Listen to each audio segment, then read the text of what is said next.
بسم الله الرحمن الرحيم، والصلاة والسلام على أشرف المرسلين، والحمد لله رب العالمين. الحمد لله على كل الحالات وعلى كل الأشياء.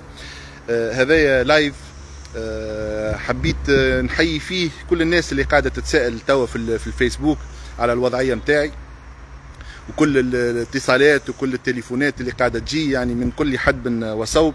الحقيقة أنا هاني كما قاعدين تشوفوا في حالة سراح، والحمد لله ولله الحمد، ألف حمد لا يزيه. وخليني نحكي لكم الحكاية كما هي هكاك باش نثير يعني ولا نبعد كل لبس، باش العباد معناتها ما تتقلقش، خاطر نعرف برشا عباد تقلقت، وهذايا معناتها مش باهي، خاصة العائلة الكريمة، العائلة المصغرة والموسعة، وخاصة الأصدقاء والناس اللي همهم معناتها نزار الشعري. كنت تقريبا مع الساعة الثالثة نخدم على روحي، نحاولوا نحضروا الدوسي نتاع الترشح، لأنه إلى حد الآن مازالوا ما عطاوناش البيت رواء.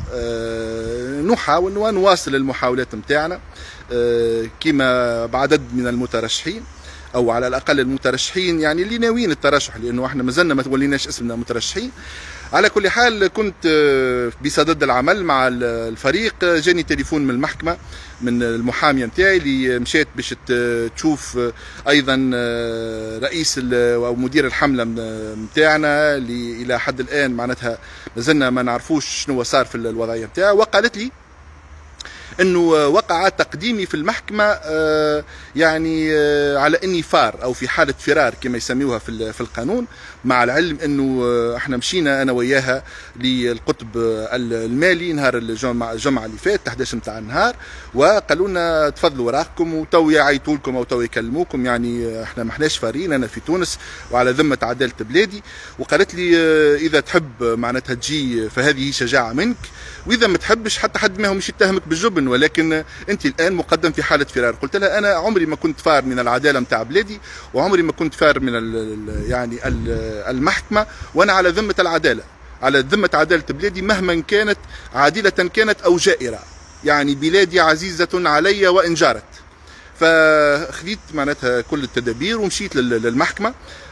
خلطت خلوط الحقيقه، لقيت الناس كل موجوده في المحكمه وقاعدين معناتها في حاله معناتها استماع ومرافعات، وكان عدد كبير من المحامين. باش ما نكذب سي امبرسيونون، سي حاجه يعني حاجه معناتها تزعزع لك الكيان نتاعك. الحقيقه السيده الرئيسه اخذت الاقوال نتاعي وحطتني ما يعبر عنه على ذمه المحكمه، يعني بكل بساطه احلت على الجيول معناتها. فعديت العشيه في الجيول، ثم وقع اطلاق معناتها سراحي على ذمه القضيه، وانا ابقى على ذمه القضيه، لانه لا عملنا لا خطفنا لا اعطينا فلوس للتزكيات. واعيدها واؤكدها انه هذا اول شرط لكل المتطوعين اللي معناتها حبوا يشتغلوا معنا في الحمله هذه، وانا اشكرهم. وتلمت الاف معناتها من التزكيات، باش ما نهولش وما نحبش ندخل في المزايدات، لانه الحمد لله معناتها عندنا عدد كبير من التزكيات. ولكن اليوم ما عادش هذا مهم، يعني اليوم مهم هو السلامه نتاع الانسان، سلامه اهله، سلامه ماليه، وخاصه سلامه الفريق نتاعو. يعني اليوم ان شاء الله يعني نسمعوا اخبار طيبه على رئيس الحمله نتاعنا، وان شاء الله نرافقوه حتى البيت ونرجعوه لعائلته. على ما يبدو القضيه فيها عدد من المترشحين، مش كان انا، او على الاقل من المترشحين المتوقعين، عدد فيه تقريبا كنا حاضرين 3 أو 4 اليوم يعني في المحكمه، وثم زوز اخرين ما سماوه يعني في المحكمه. هذه امور قانونيه انا ما نفهمش فيها برشا، ولكن المحامين اللي معايا فسروا لي انهم مقدمين في حاله فرار. على كل حال انا لست في حاله فرار، كما قلت انا ما زلت كي روحت لداري ولا العائله نتاعي، ونتمنى انه بقيه الناس ايضا يروحوا، على الاقل اللي ما عملوا شيء. وكما نقول دائما اللي عمل يخلص، يعني هذه القاعده. احنا ما احناش فوق القانون، بالعكس احنا في ذمه وعلى ذمه قانون بلادنا.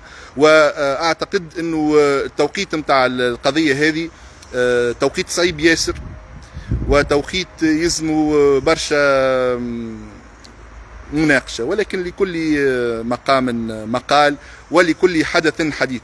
فقط اللايف هذايا من باب معناتها حتى الناس ما تتفجعش، برشا عباد تكلمت وبرشا ناس يعني تشتغل معانا في الحمله هذيا معناتها عطات رايها. بارك الله فيكم الناس الكل، فخور بالناس الكل اللي قاعده تشتغل على الحمله هذيا.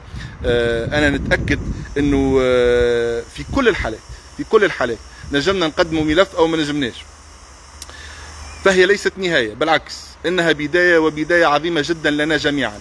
وانا متاكد انه اللي صاير الكل مش يفضي الى تونس احسن، الى تونس احسن لنا جميعا. وانا فخور بكم، فخور بكل هؤلاء الذين اعطوا ثقه في نزار الشعري، كانوا معايا في الفريق. ما تخافوش، ما ترعبوش، البلاد بحاجه لنا جميعا، البلاد بحاجه للمحبه، البلاد عمرها ما تتبنى بالخوف والهلع والتخوين والتخويف، وهذا قلت برشا مرات. وكما ثم معاول للهدم ثم معاول للبناء، وكل وقت وقته.